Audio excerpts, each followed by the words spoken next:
कुछ भी कहो, अपना से बियाह कर बनी तबे तो इतना सुंदर घर दुआर पहले बनी, अपन मरद पहले बनी। माई बाबू बियाह करे थोड़े ही इतना सुंदर देख के करे बाबा।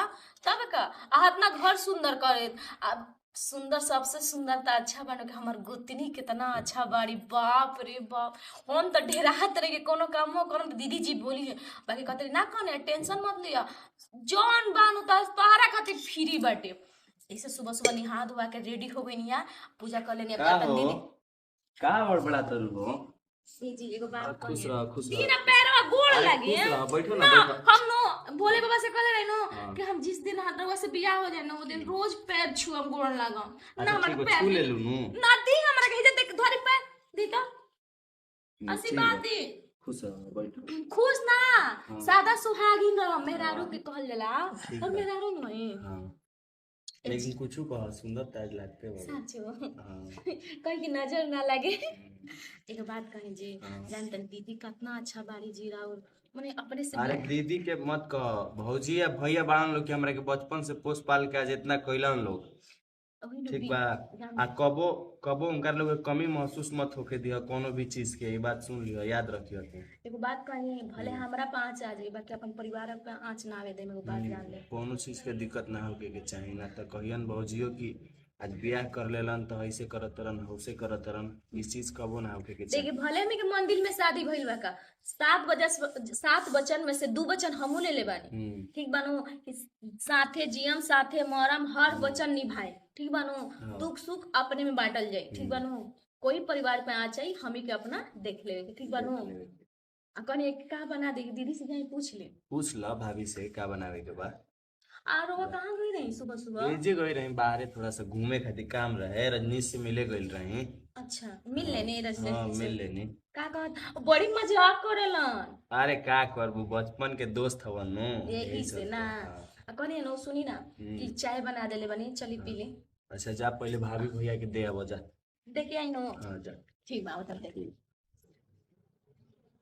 कुछ कह लेकिन मेहरारू के तो संस्कार बढ़िया बोला ही बा। देखो आगे आगे का होता। कुछ कहो सुबह सुबह अभी आके अब बैठते बानी कॉले पर, तब ले आके कनिया गोड़ लागत रही, ये दीदी गोड़ लागत नहीं। भगवान की दुआ से जैसन चले रही कि हमार गोती नहीं आवे, एकदम हो तही संस्कारी आइल बिया।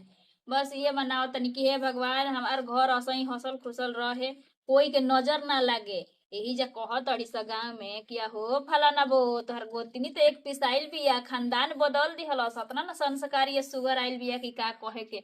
हाँ तो सब कोई मारे हमरा पे बोली बोलत रही जा कि हमार गोतनी बिया, हमार सेवा पानी होइसे करेले होइसे करेले। अरे आज ना त काल हमहू गोतनी वाला भइनी न। आय दीदी जी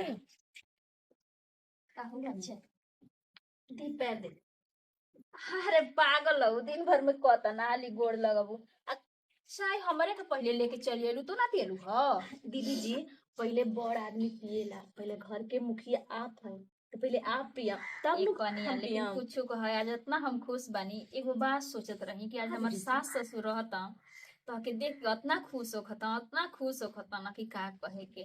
देख खाना वाना बना के खा पी लेवल कर, ई मत सोच कि दीदी जब आए न तबे हम खाए बा पियब। तोहरा खातिर ने कनिया एगो घर में कुछ और एक छोक नहीं खे, ठीक बा।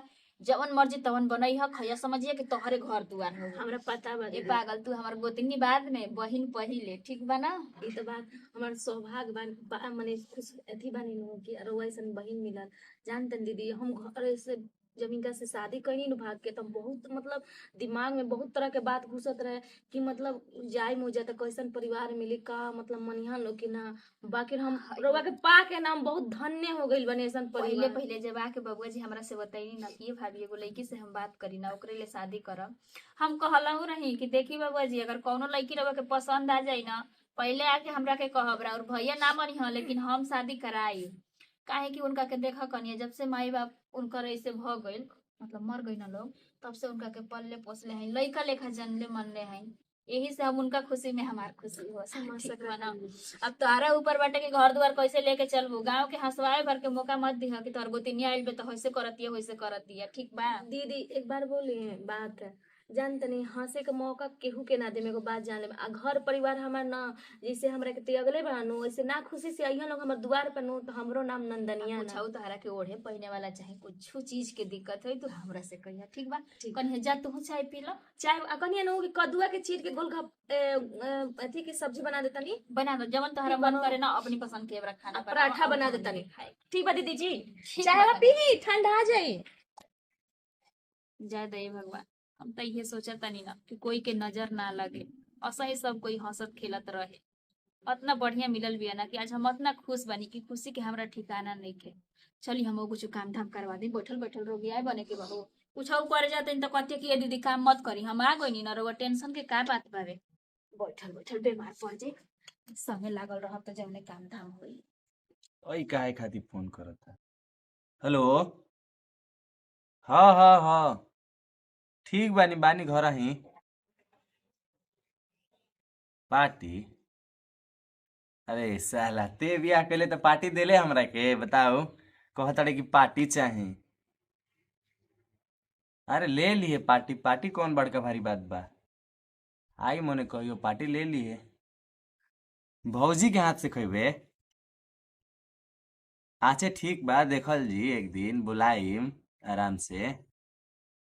हाँ ठीक बा, जब से छू दे ठीक बा।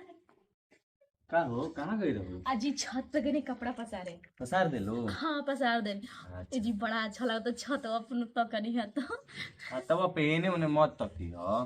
कोई नहीं खे जी, खेतों पे केहू ना लोकल है। हाँ ना तब कहिए सन की फलानवा के पतो छाता पे चढ़ा रहे देखनी है, जानते ना हो तो हम गाँव हत्ता के। घूंघट करके पसंद नहीं है कपड़ा के केहू और मुंह ना देखे, हाँ खाली हमार सैया जी देखस। अच्छा अच्छा ना ए जी कहनी नो कि सबको खाना उन्हें खा ले बनी हाँ आ जातन हम दीदी जी के तेल लगा दे पैर जान देवे। और वो सुनी एगो बात मान ली, बड़ बाड़ी भौजाई माई दाखिल बाड़ी उनको हाँ। कुछ खाए के मन करेला, ठीक बा?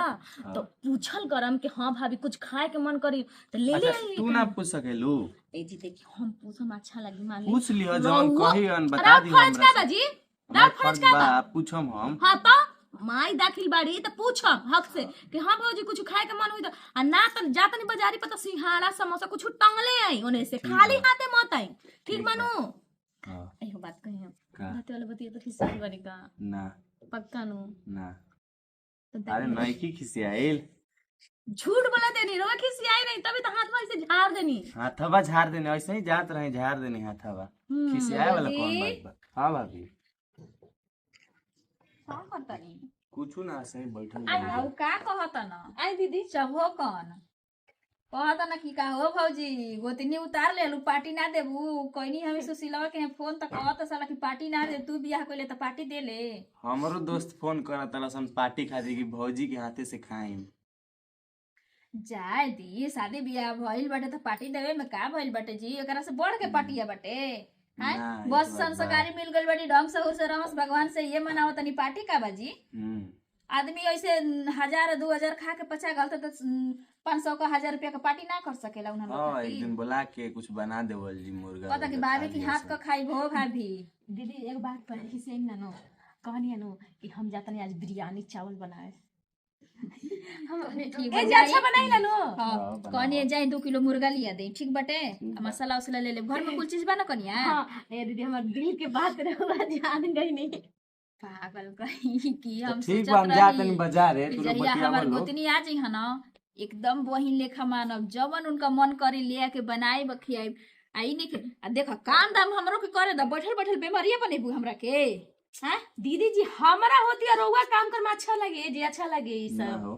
ता त का कर बाबे से हमरा के खटिया धराइब का। ना अरे आराम करो, इतना दिन कैलू नु। जाई घूमे तीरथ वृंदावन कहाँ कहाँ जाई घूमे का जी। अच्छा ठीक बा, जाई रे जाई त तनी हमरा से हमरा के बतियावे के बा कनिया से कुछ खाली मुर्गी लगे बनवा कुछ ना नु। कनिया कुछ बा हो मसाला उसाला सब ना। चीज बाटे, ठीक खाली बा। प्याज और मुर्गा ले ले हम। ठीक बा। कहानी है ये बताओ। ए दीदी कोनो गलती कर दी अरे ना ये पागल तोहर भैया फोन कैले रही कह तनी कि हमरा बिरयानी बना के आ कह दिया कि रखी हम आवा तनी ट्रेन पकड़ ले ले दीदी करे जब पे हाथ रहे रउआ कहनी है कि हम कोने से कुछ हमर बॉडी डोर लागल है दीदी के कुछ गलती का हो गइल हमरा से। आ ये पागल लड़की जा जा जाके कुछ खा पी लो तोरा के काजू बादाम लिया के तोरा बेडे पर रख दिल बन टाइम टाइम से खाई आधा किलो दूध उठाओ ना कोई नहीं ठीक ना मोटा के गगरा हो हाँ। जाए दीदी जी जल्दी तब का हमर छोट बहिन आइल बिया हो खुश ना रह काहे ना हैं?